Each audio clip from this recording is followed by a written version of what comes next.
Welcome back, strangers. It's hard to imagine that a little over 50 years ago, the United States and Soviet Union were at the height of the space race, sending up satellites, astronauts, and putting men on the moon. But at what cost? Today, we're going to discuss the lost cosmonaut conspiracy theory. On April 12, 1961, the Soviet Union successfully launched cosmonaut Yuri Gagarin into orbit, making him the first official man in space. 4 years earlier, the Soviet Union also launched Sputnik 1, the first artificial satellite in space. The Soviet Union was dominating the United States in the space race, causing U.S. President John F. Kennedy to make the proclamation in 1962 that the United States would go to the moon before the end of the decade. Many believe that the Soviets' domination came after a series of fatalities and mission disasters. The Soviet Union was known not to publish their failures, and even attempted to cover up launch disasters, leaving some to question whether Yuri Gagarin was even truly the first man in space, or whether he was the first cosmonaut to survive the mission. The rumors of cosmonaut deaths and failed space flights began in December 1959, when a high-ranking Czech communist leaked information that 3 cosmonauts died in a converted R-5A rocket test. 5 other cosmonauts were reportedly killed during different manned suborbital flights between 1958 and 1959. None of these deaths have been officially confirmed. The rumors continued to grow with deaths of multiple high-altitude parachutists, including the renowned Colonel Peter Dolgov, who died testing high-altitude safety equipment, which was falsely reported on a failed space mission. During the 1960s, the Giudica Cordiglia brothers were 2 amateur Italian radio operators who came forward with audio recordings of radio transmissions from failed manned Soviet space flights. The 2 built a radio monitoring station in an old German bunker using scavenged equipment in Italy. They claimed to have the largest private collection of space mission recordings after years of monitoring and recording early Soviet and American missions. In their archive, they found 9 instances of secret Soviet space missions that resulted in catastrophic failure or crew fatalities.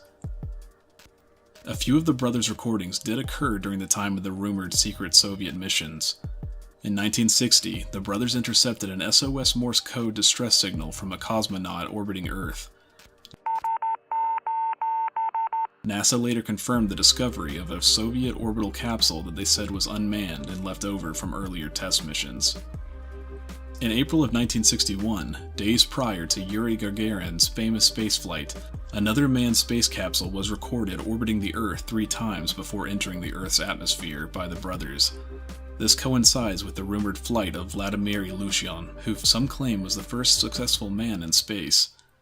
However, his craft failed to maintain proper orbit, causing him to land in the People's Republic of China, where he was imprisoned for a year.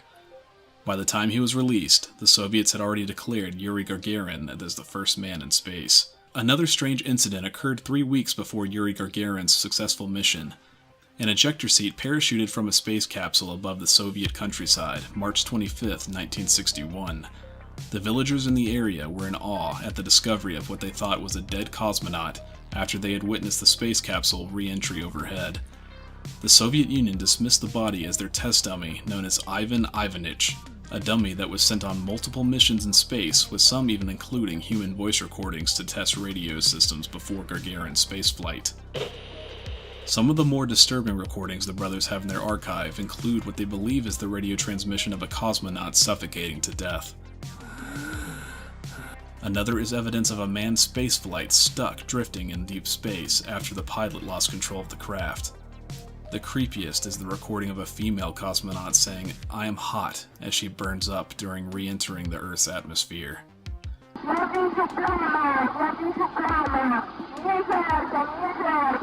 Despite the recordings lining up with other rumors and evidence of failed space missions, many experts are quick to discredit the brothers' archive as an elaborate hoax. Many recordings fail to use the proper Soviet Air Force terminology used by cosmonauts during missions and training. The recordings also contain numerous grammatical errors and disjointed sentences that do not appear to be spoken by highly educated cosmonauts whose native language was Russian.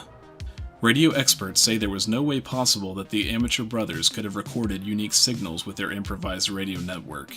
The brothers' archive contains transmissions that no other government in the world have, despite numerous countries possessing massive radio networks much more capable of intercepting radio signals from space. The recording of the woman cosmonaut burning up has an Italian accent, leading many to think it's the brother's sister in the recording. The brother's story was picked up by an international radio station, allowing them to profit off their story and supposed archives of the recordings. In 1967, the Soviet Union had an embarrassing disaster on a global stage when the Soyuz 1 parachute failed to properly open after re-entering the atmosphere, killing cosmonaut Vladimir Komarov. He became the first official flight fatality, but was he really the first? Reportedly, Komarov knew the space capsule was unsafe to fly, but did not want the mission to be delayed or scrubbed and flew it anyway. How many of these unsafe flights took place? In 1969, the Soviet Union continued to face global shame as the United States Apollo 11 successfully put men on the moon. Some claim that the Soviet Union attempted to beat the Americans to the moon with their new N-1 rocket on July 3, 1969. However, it exploded. Another rumor is that the second Soviet space crew attempted to reach the moon before the Americans, but failed to achieve lunar orbit and overshot the moon. The Soviets officially claim all of their lunar test missions were either unmanned test flights or space probes. The Soviets officially ended its moon landing program in 1974. Since the fall of the Soviet Union, there have been numerous official leaks of their space program and secret failures. However, none of these leaks have officially confirmed the lost cosmonaut conspiracy. Today, the Russian government denies any knowledge of secret cosmonaut fatalities. What do you think, strangers? Do you think any of these incidences resulted in the secret death of Soviet cosmonauts? What about the brothers' radio recordings? Do you agree they were a hoax or evidence of a cover-up spanning over 50 years and multiple government and space agencies? Thanks, strangers, for watching. If you enjoyed this video, don't forget to give it a like. Let us know your theories on the lost cosmonauts in the comments. Also, please subscribe and be sure to smash that bell button so you never miss one of our videos. It helps us out a lot. And as always, stay strange.